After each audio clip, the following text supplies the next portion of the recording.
어느 가을 오후 5시 백화점 앞 분수광장 벤치에 한 남자가 앉아있다. 싸구려 점퍼를 걸친 채 추위를 견디며 덜덜 떨고 있다. 따뜻한 음료를 마시기 위해 주머니에 손을 넣어 잔돈을 찾는다. 동전을 모아봤지만 따뜻한 음료를 마시기 위해서는 100원이 모자랐다. 남자는 음료수 하나도 못 사는 자신의 처지를 한탄했다. 그때 의문의 노인이 나타나 100원을 남자의 손에 쥐어주었다. 남자는 전 재산 900원과 노인이 건네준 100원을 서둘러 자판기에 밀어넣고 밀크티 버튼을 누르던 순간 노인의 목소리가 들려왔다.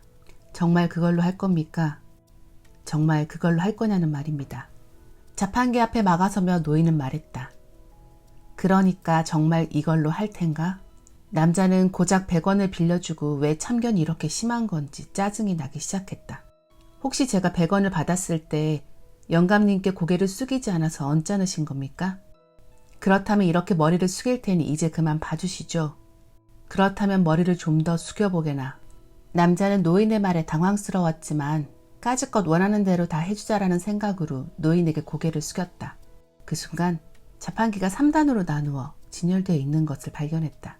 가장 아랫줄이 따뜻한 음료, 그 위에 2줄이 차가운 음료였다. 남자는 빨리 밀크티를 마시고 싶다는 생각에 먼저 눈에 들어온 2번째 단의 차가운 밀크티 버튼을 누르려고 했던 것이다. 지금 당장 밀크티를 사서 온기를 느끼고 싶다는 욕망이 머릿속을 지배하고 있었던 것이다. 혹시 여러분은 고작 100원이라고 여기면서 대출을 받지는 않으셨나요? 지금 당장 온기를 느끼고 싶다고 생각한 밀크티 남자처럼 여러분도 지금이라는 것에 얽매여 있지는 않나요? 우리는 돈을 가진 순간 선택을 합니다. 쓸까 말까? 쓴다면 언제 어떻게 쓸까? 하지만 사람들은 대부분 그런 생각은 안 하고 충동적으로 써버립니다. 지금 필요하니까 지금 쓰는 거죠. 인간이 돈 때문에 저지르는 실수 중 90%는 잘못된 타이밍과 선택으로 일어난다고 합니다. 돈을 잘못 다루는 사람들은 대부분 그걸 깨닫지 못하고 실수를 저지릅니다. 그래놓고 남의 탓으로 돌리거나 상황을 탓하게 되죠. 그리고 똑같은 잘못을 몇 번이나 다시 저지릅니다. 밀크티 남자에게 만약 한 푼도 없었다면 밀크티를 마시고 싶다는 생각보다는 얼른 집에 가서 따뜻한 물을 끓여 마셨을 거예요. 동전 몇 푼을 가지고 있다 보니 정상적인 판단을 내리지 못한 거죠. 사람들은 돈이 있으면 무조건 쓰고 싶어 하니까요. 밀크티 남자는 1,000원도 제대로 다루지 못하는 사람이에요. 머리로 생각하지 않고 서둘러서 돈을 쓰려고만 했으니까요. 돈이 없는 상태가 되면 사람들의 판단력은 더 흐려집니다.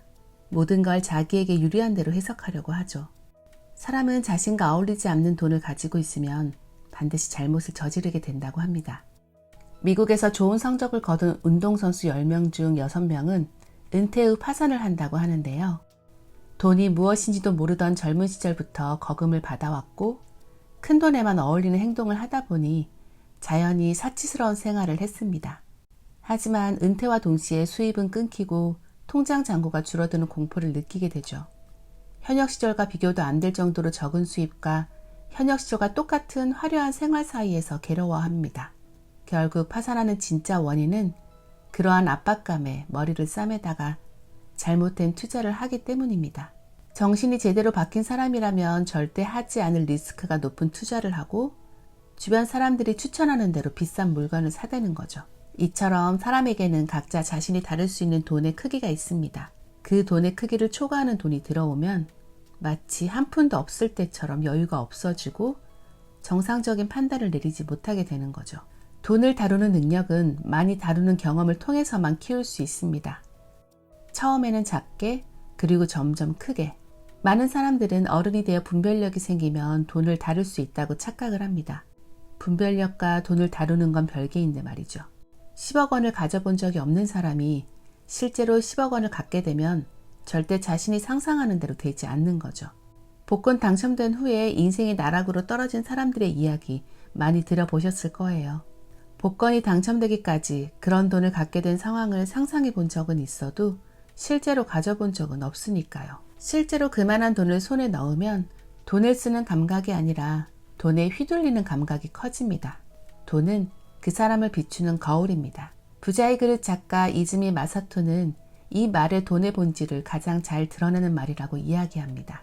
돈을 어떻게 쓰는지를 보면 그 사람의 습관, 라이프 스타일, 취미와 취향 등을 모두 알 수 있습니다. 한 달 동안 여러분이 사용한 카드 내역을 보면 여러분은 어떤 식생활을 하고 어떤 취미를 즐기고 어떤 성격인지 유추해낼 수 있습니다. 즉, 돈이란 사고와 행동의 결과가 드러난 산물이며 우리의 사고방식에도 크게 영향을 미치고 있는 것입니다. 그러니 돈 자체의 소중함보다 돈과 어울리는 방식이야말로 자기 자신을 표현하는 길임을 책 전반을 통해 알려주고 있습니다. 1. 사람에게는 각자 자신이 다를 수 있는 돈의 크기가 있다. 이 말은 자기 자신의 그릇이 커져야 그에 맞는 큰 돈이 들어온다는 뜻입니다.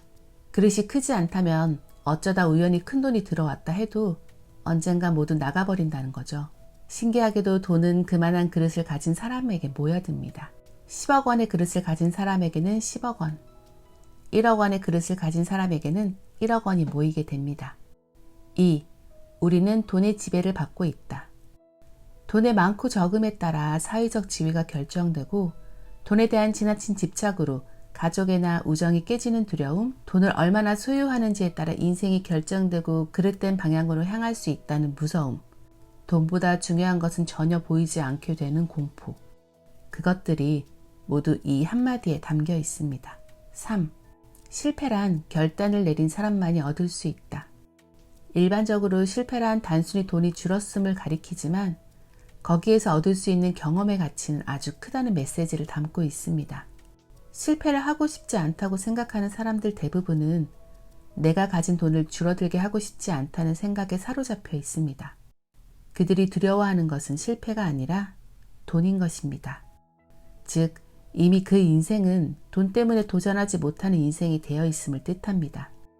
그렇게까지 돈의 영향을 받고 사는 사람들에게 무엇보다 자신이 돈을 어떻게 다루는지부터 돌이켜볼 것을 간곡히 전하고 있습니다. 4. 돈을 가져오는 건 반드시 자신이 아닌 다른 사람이다. 자신이 아니라 주변 사람들이 자신의 그릇을 판별해서 거기에 맞는 기회를 가져온다는 것을 뜻합니다. 그릇이 준비가 안 된 상태에서는 그 그릇보다 큰 기회가 굴러오지 않는다는 거죠. 즉, 돈은 신용이 있는 사람에게만 전달됩니다. 그리고 신용이 높으면 그만큼 많은 돈이 기회라는 얼굴로 접근하죠. 신용은 지난 행동들의 결과이고 지난 행동은 하루하루 사고의 결과입니다. 하루하루의 사고가 행동을 만들고 그 행동이 신용을 만들며 그 신용이 결과적으로 돈이라는 형태로 나타나는 것입니다. 그 돈은 선택지를 늘려주는 도구가 되고 그 도구가 증가하면 한층 더 알찬 라이프 스타일이 실현됩니다. 부자는 신용의 힘을 알고 있습니다. 그래서 반드시 약속을 지키려고 하고 남의 믿음에 부응하려고 합니다. 돈은 남으로부터 오니까요. 마침내 신용은 커다란 돈을 낳고 그 사람이 가질 수 있는 돈의 크기도 자연히 커집니다. 그러면 또다시 신용도가 상승하는 구조인 거죠. 그럼 다시 밀크티 남자 이야기로 돌아가서 여러분이라면 1,000원으로 뭘 하시겠어요? 그 돈으로는 아무것도 할 수 없다고 생각하시나요? 만약 그렇게 생각하셨다면 1,000원을 미천으로 생각했기 때문에 사고가 좁아진 거랍니다. 1,000원뿐만 아니라 여러분의 경험도 미천이 될 수 있는 거죠. 밀크티 남자가 사업에 실패한 경험을 미천으로 책을 쓰고 베스트셀러가 되면 인세가 들어올 수도 있는 거니까요. 돈이 만능은 아니지만 돈을 다루는 방법을 바꾸면 인생도 바꿀 수 있습니다.